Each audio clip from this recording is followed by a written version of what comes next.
Agua y pueblos indígenas es el tema esta noche en Lunes de Reporteros. ¿Cuál es el origen de los emojis? Hoy les hablaremos de esa forma universal de comunicación en Rincón Nipón. Rafael García Villegas, amigos, amigas, qué alegría iniciar la semana con ustedes en esta hora cultural de la televisión mexicana. Mi querida Laura Barrera, hola Laura Regis en la traducción de lenguas de señas mexicana. Ve pensando porque te voy a preguntar cuál es tu emoji favorito.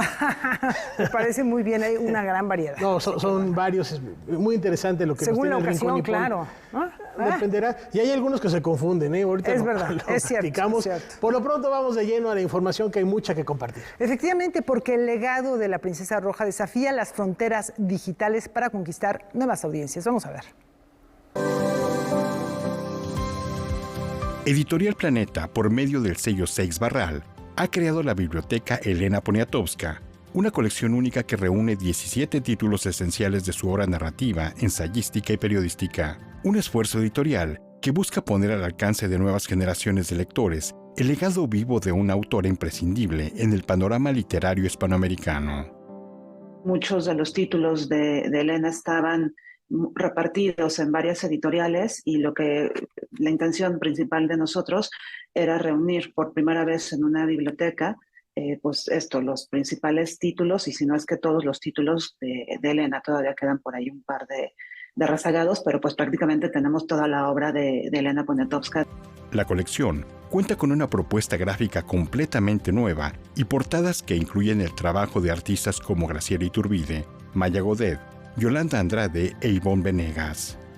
Los libros están disponibles en formato físico, digital y por primera ocasión en audiolibro. Pues es la primera vez que los títulos de Elena se publican en este formato, y pues todos los títulos de la biblioteca estarán también contarán con una breve introducción de voz de Elena. En el mes de mayo, cuando la ganadora del Premio Cervantes 2014 celebró su cumpleaños 91, se lanzaron las 3 primeras obras de la colección: La noche de Tlatelolco, Querido Diego te abraza Quiela y Tlapalería. Desde entonces, se han publicado 8 de las 17 obras que habrán de conformar la biblioteca, entre ellas El amante polaco, Hasta no verte, Jesús mío, y Nada Nadie, Las voces del temblor. Es una súper manera de poder acercarse a la biblioteca de Elena. No tienen pretexto para poderlos encontrar y para poder conocer, si es que aún no conocen a esta extraordinaria escritora mexicana. Con información de César H. Meléndez, Noticias 22.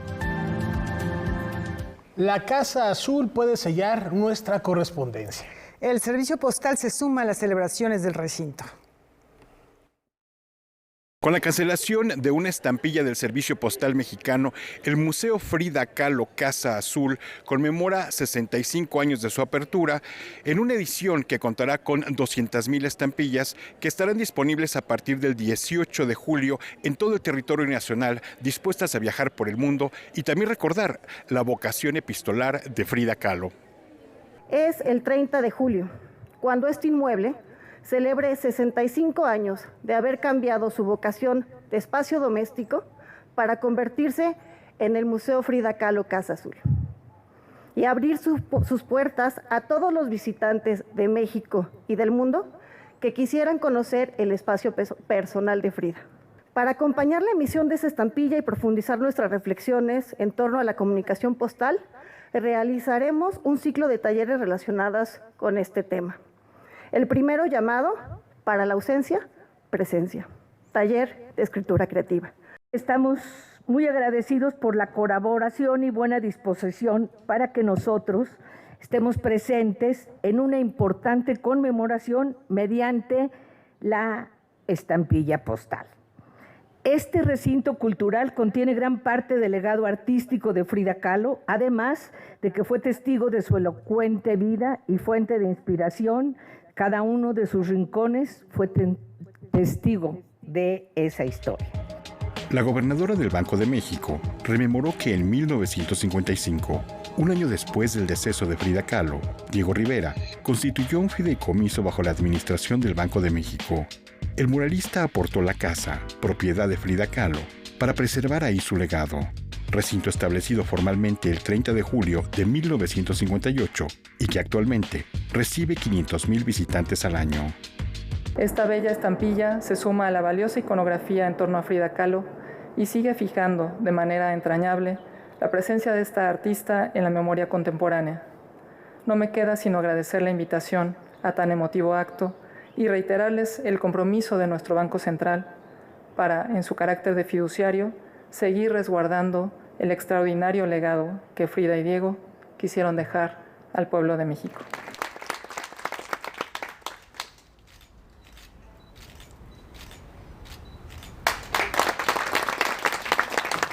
Y para conmemorar en este mes de julio el nacimiento, pero también el deceso de Frida Kahlo, el Museo Casa Azul organiza una serie de actividades que incluyen una exposición, el envío de postales con un buzón instalado en estas instalaciones y también un taller de escritura creativa. En la cámara, Javier Contreras y Francisco Hidalgo. Víctor Gaspar, Noticias 22.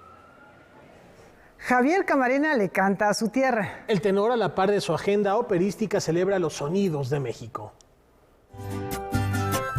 Con su más reciente producción discográfica titulada La Voz de México, el tenor Javier Camarena le rinde un homenaje a la música nacional y sus compositores.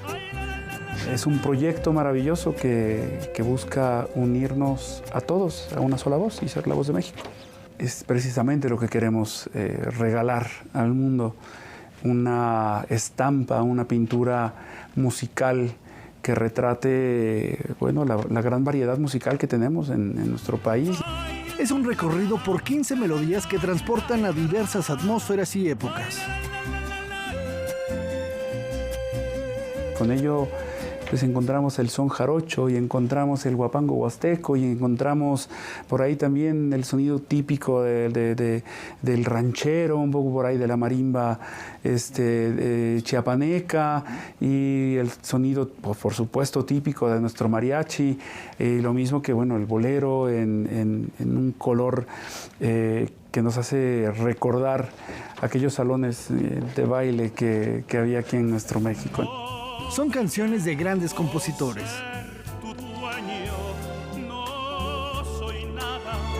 Hemos querido, obviamente, conjuntar en esta colección, en este álbum, algunos de los más representativos. Obviamente está don José Alfredo Jiménez, don Rubén Fuentes, está el gran Armando Manzanero, el infaltable Álvaro Carrillo, la grandiosa María Grieber.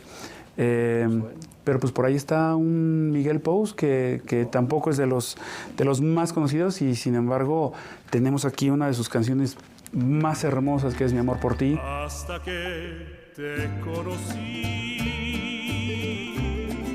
En este proyecto, Javier Camarena canta a dúo con Lila Downs, Eugenia León, Tania Libertad, Yuri y Chuy Navarro. Este no es el típico disco del tenor cantando canciones populares, pero sí que he buscado que este color típico del tenor he tratado de que sea lo más perfectamente dosificado para que sea también parte de un efecto y de una idea de interpretación y de proyección de emociones. La voz del tenor al servicio de cada una de estas canciones maravillosas del género y del estilo. Esta producción musical ya está disponible en plataformas digitales y en formato físico. Con imágenes de Daniel Rodríguez y Enrique Varela, informó Óscar Cortés. Tradición, maromas y entretenimiento. Artistas del viento de diversas partes del país se reúnen en un mismo lugar. Colectivos de Puebla, Oaxaca, Guerrero y Veracruz celebraron en el Complejo Cultural Los Pinos el encuentro de maroma y circo, portadores de la palabra y artistas del viento. La intención es compartir, visibilizar un saber tradicional importantísimo y que ahora se ve también fortalecido pues por quienes lo han resguardado durante décadas y que están hoy con nosotros compartiendo sus saberes. El evento dio inicio con la música de la banda de San Pedro Yodoyutzi, que acompañó el primer acto de Alfonso Jiménez Fernández, maromero de San Miguel Amatitlán, Oaxaca. parte del Payasito de San Miguel Amatitlán, muchísimas gracias por toda esta gran invitación. Gracias a toda esta gente que nos apoyó. Muchísimas gracias. Vamos a tratar de divertirnos un ratito con la maroma de San Miguel Amatitlán y a ver qué sale. Luego tocó el turno de Celestino Telles Velázquez, director de la maroma de Cuauhtinchán, Puebla. Sus alumnos asombraron al público con sus acrobacias en la barra fija. Esta tradición, por lo mismo de que no tenemos un recurso para seguir con esta tradición, está perdiéndose. Las siguientes funciones se realizarán el 22 y 29 de julio de 2023 a las 16 horas en la explanada Francisco y Madero del Complejo Cultural Los Pinos. Noticias 22, Julio López. Arquitectura y migración. Conozcamos las copias del abandono. En 2016, la artista visual Sandra Calvo emprendió un proyecto de investigación de largo aliento alrededor de la arquitectura que resulta de los flujos migratorios entre México y Estados Unidos y que tiene como protagonistas a las comunidades migrantes de Tlaxcala.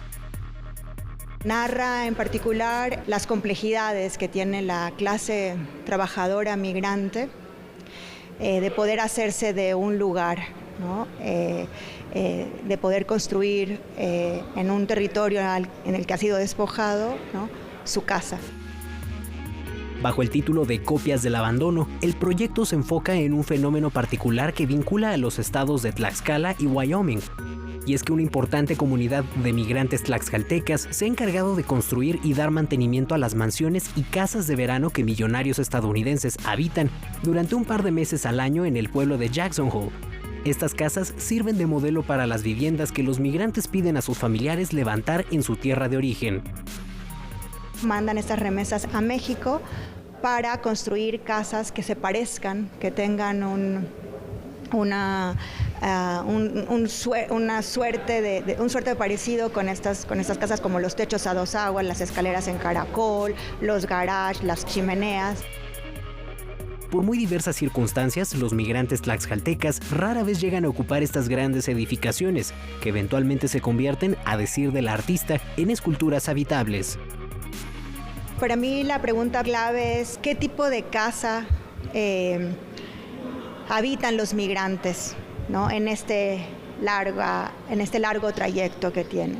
¿Cuál es la importancia de construir estas casas soñadas que no van a habitar? Entender que el hecho que están vacías no significa que están vacías de significado. Los avances de este proyecto, todavía en curso, podrán conocerse en el Centro Cultural de España en México, donde se exponen distintos dispositivos como maquetas, mapas y una videoinstalación que ejemplifican lo que Sandra Calvo ha denominado los 3 estados del habitar migrante: la casa habitada, la casa modelo y la casa soñada. La muestra Copias del Abandono permanecerá hasta el 8 de octubre. Con información y texto de César H. Meléndez, Rodrigo Peredo, Noticias 22. Antes de la pausa les platicamos que MX Nuestro Cine, el primer canal público dedicado a difundir lo mejor del séptimo arte mexicano e iberoamericano, estrena en colaboración con los estudios Churubusco la miniserie Aquí se hace cine. A través de 11 episodios, Río Murillo Veida nos explica elementos básicos del mundo cinematográfico y datos sobre la realización de las películas. La cita es los lunes a las 3:30 de la tarde, la señal del 22.2 MX Nuestro Cine. Invitación con la que nos vamos a una muy breve pausa. Regresamos enseguida.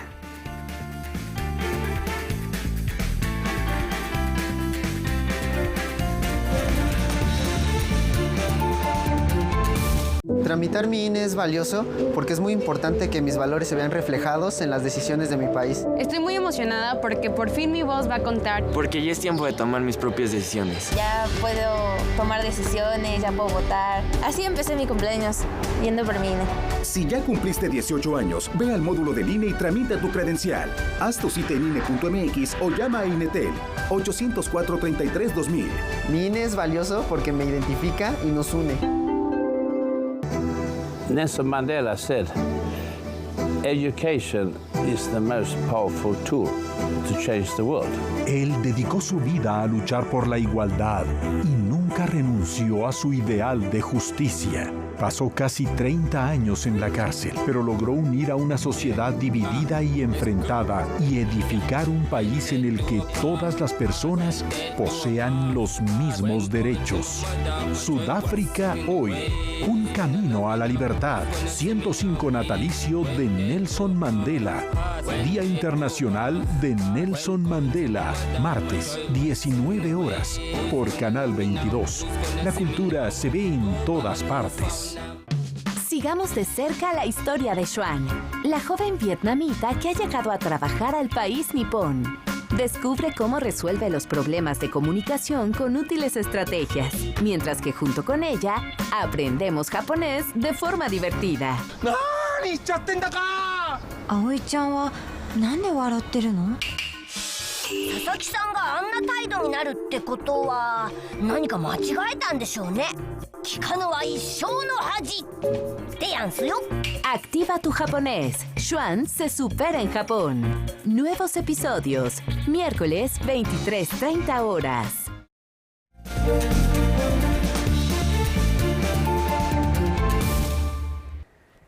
Estos 3 lustros no se miden por tiempo, sino por distancia, desde el kilómetro 0. En julio del año 2008, comenzó a circular la revista Kilómetro Cero, una publicación editada mensualmente por el Fideicomiso Centro Histórico de la Ciudad de México. Desde entonces, se ha posicionado como un importante medio para compartir con los habitantes de esta gran urbe la riqueza histórica y patrimonial que encierra el corazón de la capital. Estamos hablando de que es una revista que difunde toda la riqueza patrimonial. Este lugar, como muchos de ustedes ya lo saben, es un sitio patrimonio cultural de la humanidad. Pues es una revista que podríamos decir que es una revista cultural, pero es una revista de difusión de los valores del centro histórico. Los 15 años de vida y vigencia de la revista demuestran que el centro histórico es, en toda su complejidad, una fuente inagotable de historias, conocimientos y sorpresas. Es una invitación a conocerlo desde sus raíces, a ir conociendo toda la historia que encierra cada edificio, cada templo, cada museo, cada mercado, cada calle, porque pues es una inagotable fuente de conocimientos, de sorpresas. Para festejar 15 años de dar voz a historias que merecen ser contadas, durante todo este mes, la revista desplegará un programa de actividades culturales en colaboración con el Instituto de la Juventud de la Ciudad de México. Conciertos de música coral, sones jarochos y clásicos del jazz, así como talleres de ilustración y presentaciones dancísticas, serán parte de esta oferta, que tendrá como escenario distintas plazas públicas del centro histórico. Además, el programa Visitando el Patrimonio pondrá en marcha el circuito 15 años Kilómetro Cero, dedicado a conocer los espacios emblemáticos sobre los que se han escrito en la revista. Los invito por favor a seguirnos en nuestras redes sociales, tanto en Twitter como en Facebook, y para quien no esté en la Ciudad de México y no pueda acceder a los puntos de distribución de los ejemplares gratuitos de la revista, nos pueden seguir en nuestra edición digital en la plataforma Issue como Kilómetro Cero. La revista Kilómetro Cero puede adquirirse de forma gratuita en museos y recintos culturales, puestos de periódicos o en la sede del Fideicomiso Centro Histórico de la Ciudad de México. Para Noticias 22, César H. Meléndez. Volvamos la mirada a la Ciudad Luz, donde se disemina el veneno invisible de Notre Dame. ¿Se acuerda del incendio de la Catedral de Notre Dame del 15 de abril de 2019? La techumbre y la torre de esta obra maestra gótica se derritieron, dispersando sobre la capital francesa 400 toneladas de micropartículas de plomo. Debido a que la contaminación por plomo pone en peligro la vida de las personas que viven cerca de la catedral, diversas organizaciones ciudadanas y políticas presentaron una denuncia contra las autoridades de París en 2021. La cripta bajo la explanada del monumento ha sido cerrada en varias ocasiones ante las recurrentes alertas de contaminación por plomo en el sitio de reconstrucción, lo que, de acuerdo con Le Grand Parisier, muestra que no se ha terminado con este veneno invisible. Apenas el pasado mes de abril, la Oficina Parisina de Prevención de Riesgos Laborales solicitó nuevos análisis y el cierre del lugar ha permitido que una empresa especializada efectúe trabajos de limpieza. De acuerdo con la Agencia Regional de la Salud, cada 15 días se realizan entre 40 a 50 análisis, cuyos resultados pueden ser consultados en Internet. En enero pasado se registraron concentraciones altas de plomo en el paseo Maurice Carême, ubicado debajo de la explanada, a lo largo del Sena, que llevó al tercer cierre del área al público. La hipótesis es que el agua de lluvia corre hacia abajo de las empalizadas del sitio de construcción y transporta polvo residual de plomo, que se acumula por sedimentación bajo los elementos de la empalizada. Por otra parte, la Unión de Sindicatos CGT de París sostiene que estos incidentes repetidos muestran que el sitio debería haber sido confinado y denuncia que, de las 8 máquinas destinadas a deshacerse del polvo de plomo de los zapatos de cientos de trabajadores que laboran en el área, 6 seguían averiadas hasta hace poco.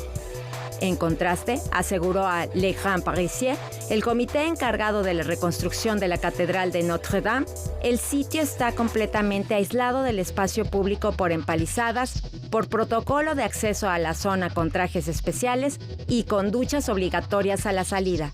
Así está la situación que sigue afectando a uno de los monumentos más populares de la capital francesa. Esperemos que logre recuperarse. Para Noticias 22, Katia León Monterrubio. Para que no creamos todo lo que vemos, aquí hay una alerta de cómo las inteligencias artificiales están generando contenidos no verificados para monetizar solamente.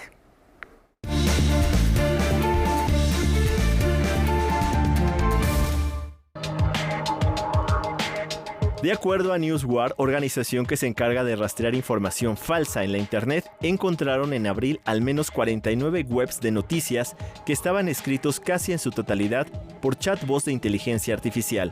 Son webs diseñadas para imitar la comunicación humana y el formato de páginas de noticias tradicionales.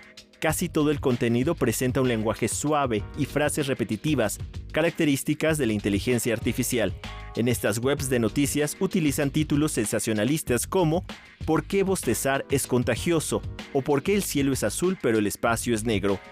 Algunos publican cientos de artículos por día, muchos de ellos con información disparatada. Por ejemplo, uno de ellos señaló que Joe Biden falleció pacíficamente mientras dormía.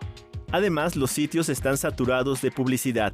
Esto quiere decir que estas webs de noticias creadas por IA seguramente fueron pensadas para generar ingresos a partir de anuncios programáticos colocados algorítmicamente y que hoy financian gran parte de los medios del mundo. Newswire intentó contactar a los directores de estos portales. De los 49 sitios, solo 29 tenían dirección de contacto. La mayoría eran mails falsos o nunca respondieron. Noticias 22, Alberto Aranda. Bueno, llegó el momento, ¿ya tienes la respuesta, Laura? ¿Cuál es el emoji? ¿O el que más te gusta, o por lo menos el que más usas? Yo el que más uso es este emoji. Sí. Me gusta, digamos. Me gusta, acepto, de acuerdo. Hay algunos que están mal interpretados porque hay una carita que envían como si fuera un beso que no tiene corazón, pero que esa en realidad está soplando. Entonces, exactamente, está soplido. Pero mismo, yo creo que la que más uso es la carita riendo. La carita riendo. Qué bueno, qué positivos somos, Rafa. Para cosas buenas o malas, sí, mejor me río. Que digo, la verdad dicen en cabina. De verdad, la carita riendo y a las pruebas me remito. Y esta práctica tan común en nuestros días nos remonta, de hecho, a una antigua tradición japonesa. Vamos a descubrirla en Rincón Nippon.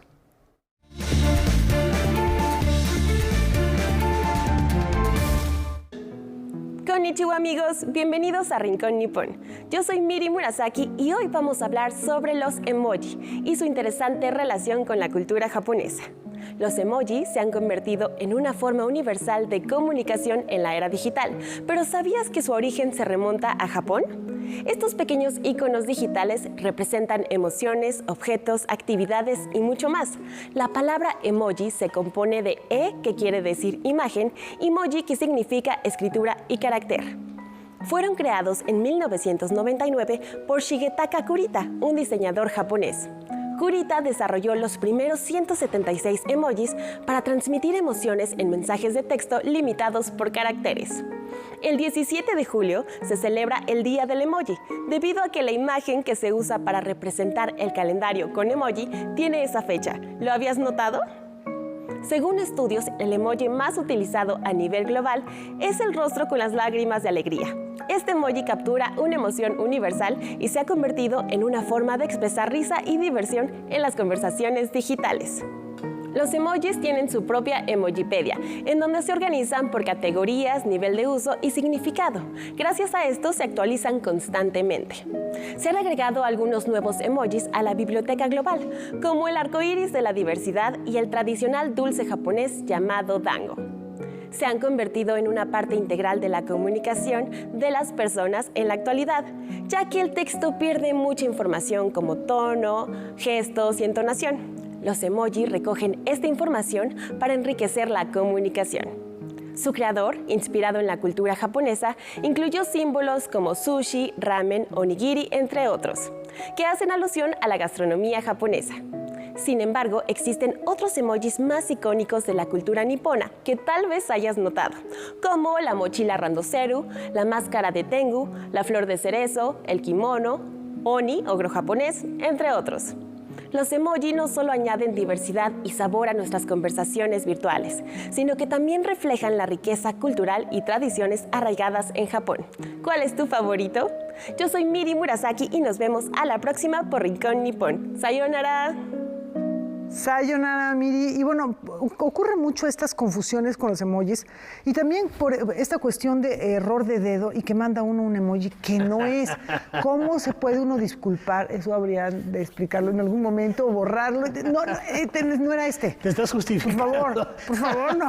Era otro. Okay. ¿No? Sí pasa. ¿No te ha pasado? Hasta con el corrector de ortografía suele suceder. Sí, claro, pero los emojis como que dices, ¿no? Se presta muchas interpretaciones, ¿no? O hay gente que el emoji que tiene lagrimitas y que está riendo, lo mandan para cuestiones tristes, es que está llorando, ¿no? No, pues está riéndose, pero de la risa, entonces hay que tener cuidado. Hay que dejar también los emojis para ciertas circunstancias, ¿no? Para algo quizá muy serio. No, hay que retomar las palabras. Yo creo que las palabras tienen suficiente poder como para andarlas supliendo. Y son más precisas, ¿no? Definitivamente. Bueno, pues ahora les vamos a hacer una recomendación de otro orden esta noche en Debate 22 para hablar de la revolución continua del flamenco.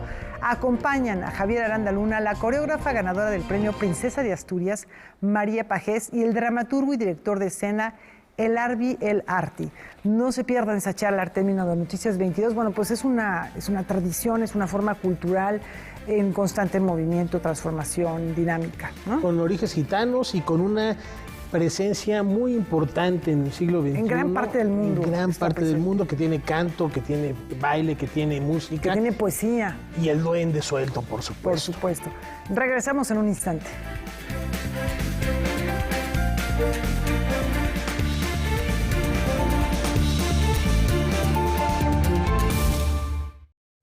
¿Te perdiste Catarsis 22 en vivo?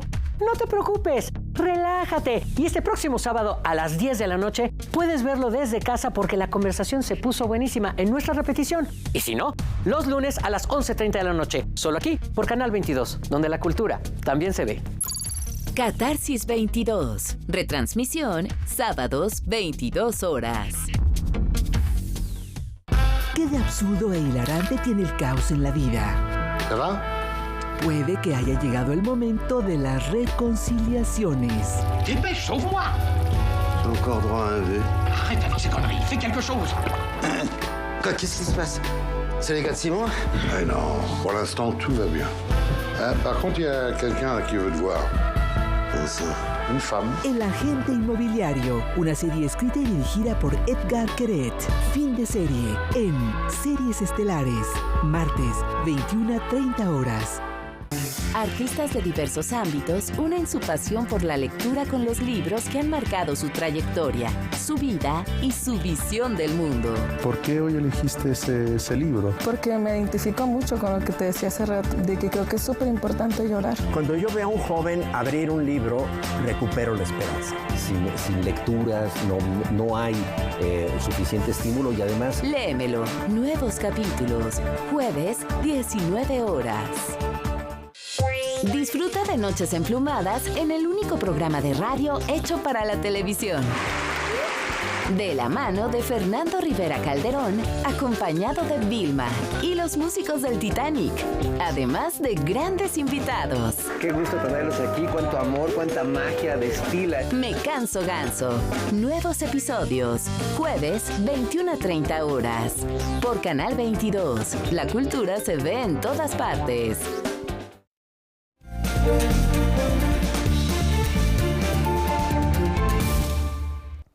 Les platicamos que encontraron el retrato de quien es considerada la primera mujer en firmar un lienzo en el periodo virreinal. Vamos a conocer más de ella. Hay una fiesta en el Foro Valparaíso del Centro Histórico. A esta gala acuden los antiguos dueños del palacio, los marqueses de Jaral de Berrio, una de las familias más importantes de la Nueva España, y también antiguos dueños del llamado Palacio de Iturbide. El motivo de su reunión, dar la bienvenida a una obra repatriada de la nieta de los condes de Valparaíso, María Guadalupe Moncada y Berrio. Apareció este otro cuadro en subasta que representa a la propia Guadalupe, es un autorretrato, le ponemos atribuido porque no ha aparecido la firma en el propio cuadro, pero es un cuadro sobre sí misma, hecho en algún momento de su vida alrededor de 1810 o en esa década, más o menos alrededor de los 40 años. La pieza ahora se suma a la colección del Banco Nacional de México Citibanamex, que desde su fundación en 1888 ha construido un amplio acervo donde se conservan documentos y obras relativas a la casa y la familia Jaral de Berrio. La pieza que ahora se ha recuperado de María Guadalupe no sería la primera. Con el paso del tiempo, el banco encontró un cuadro de la Virgen de Guadalupe pintado y firmado por Guadalupe Moncada y Berrio, nuestro personaje, y quizá hasta hoy el primer cuadro pintado y firmado por una mujer en la historia del arte en México. Originalmente teníamos solamente un retrato de ella de niña con su hermano, donde curiosamente aparece haciendo ejercicios de dibujo de los que se tenían en las clases de la Academia de San Carlos, aunque no fue alumna formal de la Academia porque las mujeres entonces no podían ser alumnas en la Academia de San Carlos. Por sus características, los trazos de María Guadalupe se le atribuyeron por algún tiempo a Francisco de Goya. La pieza recuperada será sometida a un proceso de investigación que podría llevar meses de trabajo. El Banco Nacional de México, a decir de Alberto Sarmiento, no cierra la posibilidad de encontrar más pinturas del artista en otros lugares, pues su entorno familiar le permitió desarrollarse con soltura. En realidad su propio patrimonio lo administró ella. Entonces estamos hablando de una familia donde las mujeres destacan su abuela como empresaria, su madre como una mujer independiente y rebelde, y ella como artista y también creadora y acrecentadora de su propio patrimonio. Creemos, estamos seguros, de que esta obra va a contribuir a los estudios de género de la pintura en México muchísimo, y no solo a eso, sino a la propia historia del arte mexicano. En atención a las necesidades del público con discapacidad, el Foro Valparaíso incluye en cada módulo una reproducción táctil de los retratos y, a su vez, una serie de juegos interactivos. Yo, María Guadalupe, pintora, vuelvo a casa, se podrá ver en este espacio de miércoles a domingo, de 10 de la mañana a 6 de la tarde hasta el 15 de octubre. La entrada es libre. Para Noticias 22, Rodrigo Peredo. Para En el Mundo que me quiero bajar, o por lo menos tomar un instante para recordar a este singular personaje.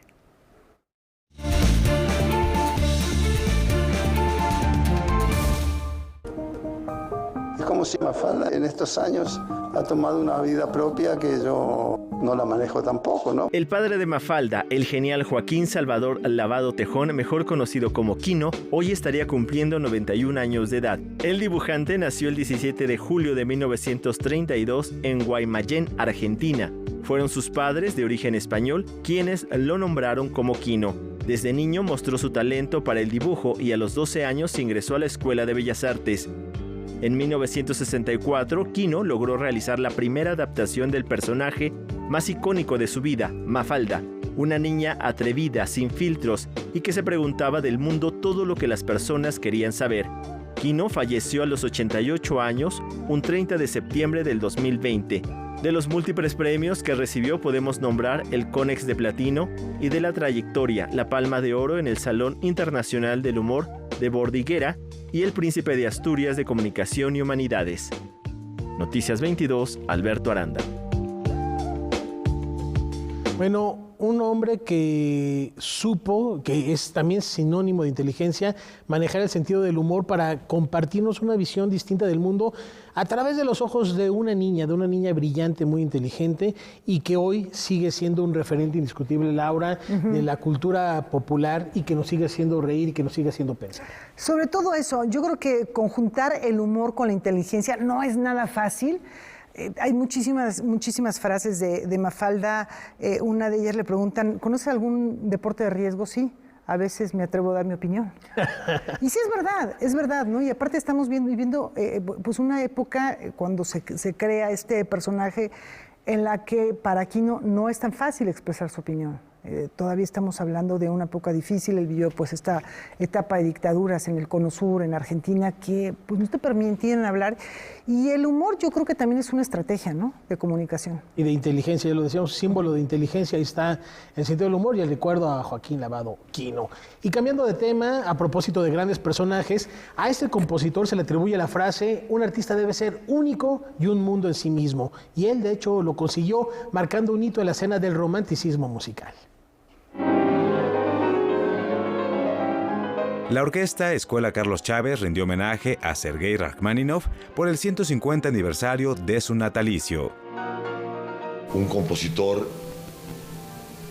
que logró llevar el romanticismo hasta el siglo XX, que le imprimió también algo del arte contemporáneo de su época, pero que está en el corazón de todo el planeta porque es uno de los creadores de las más bellas melodías jamás escritas. Con un par de conciertos ofrecidos el fin de semana, la orquesta cerró sus actividades de este primer semestre de 2023. El repertorio también incluyó música de Anton Arensky. Arensky fue un gran compositor ruso que fue maestro, ¿sí?, entre ellos de Rachmaninoff, de Scriabin, y homenajeamos también al pasado. Los noveles pianistas Paulina Calixto, Carlo Vázquez y Mariana Martínez interpretaron obras de Rachmaninoff a cuatro manos, mientras que Ángel Gabriel López tuvo una intervención como solista, tocó la Barcarola y la Pascua. Me parece que es muy enriquecedora porque Rachmaninoff ha sido un compositor muy importante para la historia de la música, sobre todo por la profundidad que tienen sus obras. El concierto cerró con la Sinfonía número 7 de Ludwig van Beethoven, compuesta entre el otoño de 1811 y el 13 de mayo de 1812. Noticias 22, Julio López. El agua y los pueblos indígenas al regresar. Esto es en Noticias 22, ya volvemos.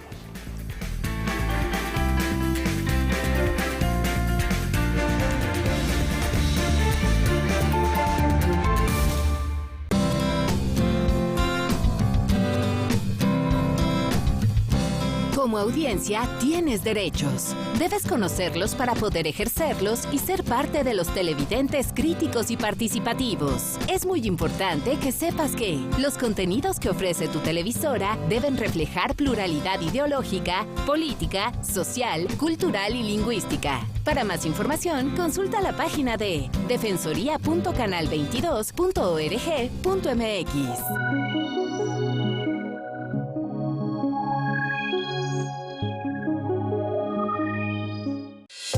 Disfruta de Noches Emplumadas en el único programa de radio hecho para la televisión.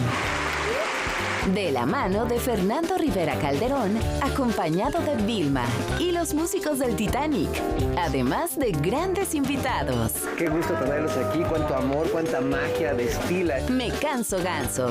Nuevos episodios, jueves 21 a 30 horas. Por Canal 22, la cultura se ve en todas partes. Aquí conoceremos y nos acercaremos a la vida y obra de los personajes más destacados de la cultura española contemporánea. Me sentí rechazado porque no entendía las palabras, porque las frases tan largas me confundían. No hay modernismo sin imaginación.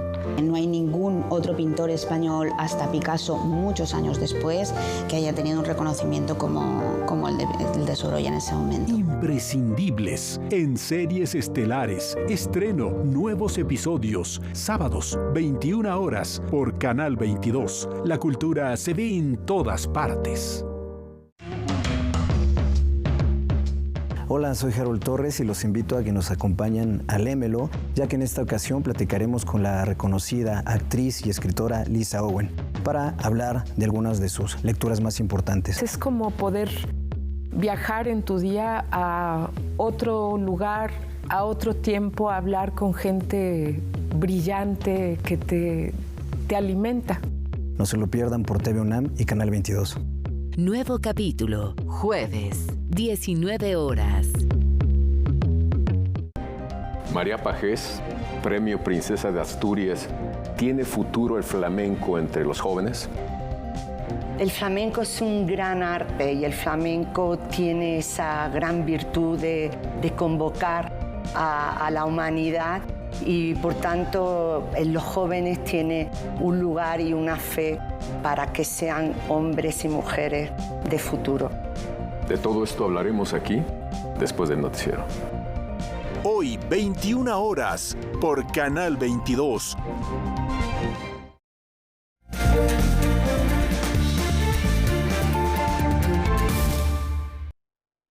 Ya lo comentábamos antes de la pausa, el vínculo y la historia del agua y los pueblos indígenas es el tema que esta noche Alberto Aranda trae a la mesa de reporteros. Adelante, Laura.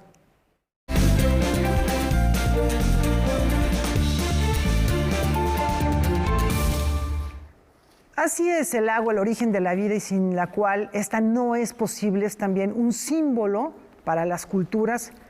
Y por otro lado, es una moneda de cambio y una mercancía. Alberto Aranda, ¿cómo estás? Hola, qué gusto Laura, que estés por acá noches. para platicarnos de un temazo que has preparado. Sí, fíjate que pues ahora sí que ¿quién no ha sufrido por el agua en estos días, no? Ahora sí que vemos los problemas que hemos pasado por aquí en la Ciudad de México, pero también en otros lugares. Y entonces nos dimos a la tarea de ver precisamente con el doctor Francisco López Bárcenas, que ha estudiado precisamente la relación del agua en las comunidades indígenas. Vamos a ver, si quieres, la primera parte. Vamos a ver.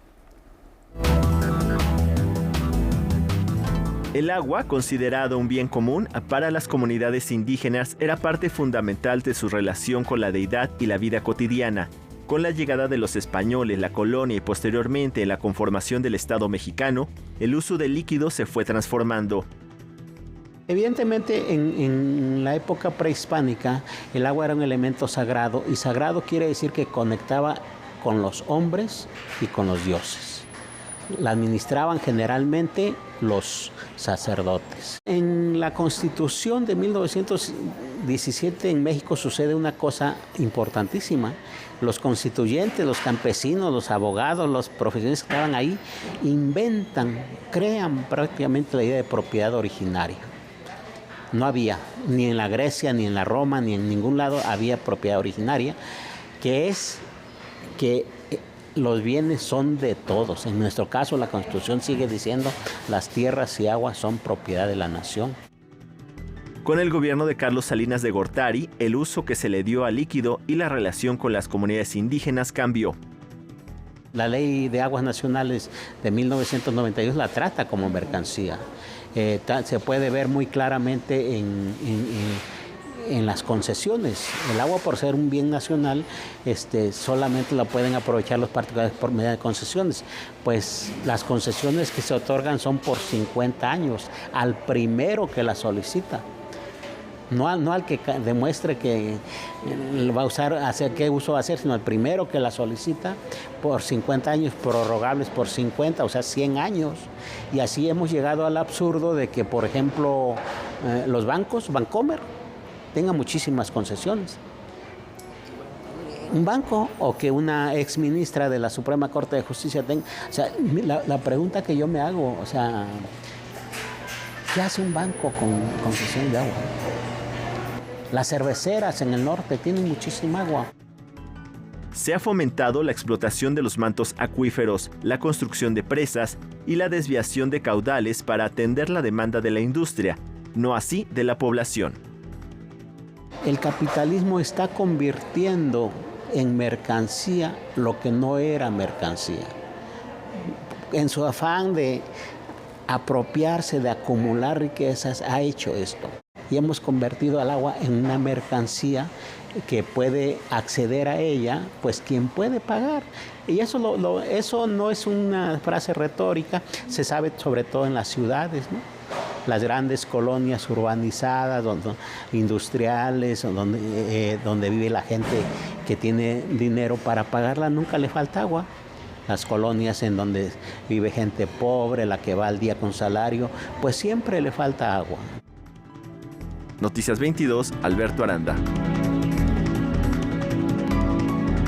Bueno, pues son informaciones muy interesantes, Alberto, el imaginar que la propiedad de la tierra y la propiedad del agua puedan pertenecer, en este caso al Estado, pero pueden pertenecer a una concesión, pueden pertenecer a un particular. Hay una cuestión, hay una ley general de aguas que está en discusión y que no ha sido aprobada y que precisamente vería todas estas cosas de las concesiones, los medidores de agua, los residuos, las tomas clandestinas, pero está en pausa. ¿No? Efectivamente. Y el problema del agua es muy severo. O sea, por ejemplo, el año pasado, con agua, dijo que 8 estados sufrieron severa sequía. Y se prevé que para el 2050, que ya no falta mucho, van a ser 11 estados. Y esto es alarmante porque, por ejemplo, el 60% de los mantos acuíferos están contaminados del país. Y además, los que sufren de mayores problemas de agua son las poblaciones, los estados del norte, no los del sur. Pero en los estados del norte y centro es donde se concentra el mayor número de población. O sea, ahí hay un conflicto muy grande. El 70% del agua que cae se desperdicia. Solamente el 1% se utiliza. Y como que crecimos con la idea de que es un bien renovable, que no pasa nada. Y nos damos cuenta que no es verdad. No, ya la Ciudad de México ahorita tiene pozos que están completamente secos. Y abrir otros, que no es quizá lo más recomendable, es carísimo. O sea, es muy, muy complejo. Pero ¿qué te parece si vemos la segunda parte de la entrevista con el doctor Francisco López Bárcenas? Mucha del agua que se utiliza en México se capta en los territorios de las comunidades indígenas, pero son ellos quienes no cuentan con el servicio. Más o menos el 23% del agua en México que se capta en México se capta en territorios indígenas. Y sí, efectivamente, no se le, salvo estos que te digo de Oaxaca, estas 16 comunidades, ninguna concesión se le ha otorgado a ellos. Las aguas, por ejemplo, de la Sierra Tarahumara bajan a regar los campos agrícolas de Sonora y Sinaloa. Las aguas que se producen en Durango, donde viven los pueblos mexicaneros, tepehuanos, huirráricas, van a regar todas las aguas de El Bajío, en Guadalajara, en Nayarit, ¿no? Las aguas que se producen por acá, por el Nevado de Toluca, pues vienen a alimentar la Ciudad de México, pero nadie les reconoce eso. Las comunidades indígenas se han organizado, incluso tomado las armas y optado por la autonomía para ser ellos quienes manejen sus recursos naturales. Recuerdo mucho Magdalena Teitipat, un municipio zapoteco del Valle de Oaxaca, pues echó a las mineras porque de repente vio que estaban contaminando el agua, que estaban muriendo las gallinas, que estaban muriendo los burros, los echaron, ¿no? Y hay movimientos también muy interesantes comunitarios en defensa del agua, o sea, por la vía de los hechos, pues se apropian del agua, la cuidan, la administran, la distribuyen y ellos lo hacen. En Oaxaca hay 16 pueblos que administran ellos su agua. Ellos deciden cómo se distribuye, ellos deciden qué calidad tiene, ellos deciden si cobran o no, ellos saben qué sanciones imponen si es que se hace mal uso de ella. Ellos hacen todo. Cada vez es más frecuente ver grandes pipas de agua que surten a la población, pero también pozos secos o planes para desviar caudales. Lo que se propone en estudios como el realizado por Francisco López Bárcenas titulado Agua y Pueblos Indígenas, entre la espiritualidad, el derecho humano y el mercado, es cambiar nuestra relación con este líquido. Creo que va a ser hasta la emergencia de los pueblos y de sus movimientos indígenas, cuando el agua va a tener otra vez un carácter social, que es el que ellos reivindican mucho. Sobre todo en la parte, recuperando pues parte de su filosofía, parte de su cultura.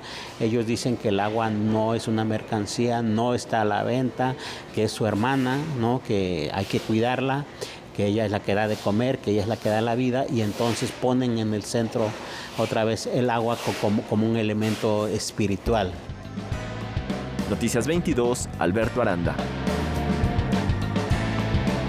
Hay una recomendación que me gustaría hacerles, la película Los Cuates de Australia, de Everardo González, que habla de esta comunidad que tiene este nombre. Realmente no recuerdo en este momento por qué, no recuerdo si en la película lo explican, pero lo importante es la desertificación de la sierra.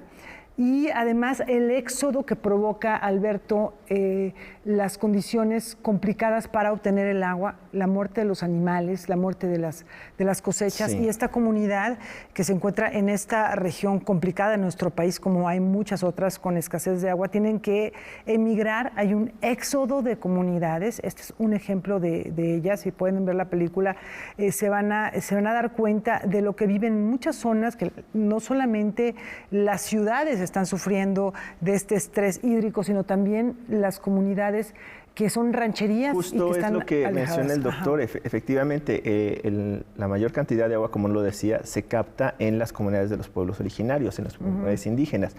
Y son los que no tienen el acceso a este líquido. ¿Sí? ¿Por qué? Porque se desvía. Y justo lo que tú mencionabas, bueno, si quieren saber más al respecto, está este libro, a ver, ¿no? Agua y Pueblos Indígenas, del doctor Francisco López Bárcenas, va a ser presentado el día de mañana en la ciudad de Oaxaca y en la antigua Antequera. Si andan por allá, vayan a La Jícara, que está en Porfirio Díaz 1105, a las 6 de la tarde. Ahí va a ser presentado y va a estar, entre otros, la poeta Irma Pineda. Ah, qué bien. Para hablar precisamente poeta, de lo que tú mencionas, del problema del agua, de cómo se ha dado en estas comunidades indígenas, de la lucha que están enfrentando, porque precisamente están recurriendo a cuestiones legales para proteger su patrimonio, para que tengan este líquido. Y sí es muy, muy complejo. O sea, mucha agua se desperdicia en las tuberías. La gente tiene que revisar sus tuberías precisamente para que no haya fugas de agua. Eso es lo que nos toca a uno hacer.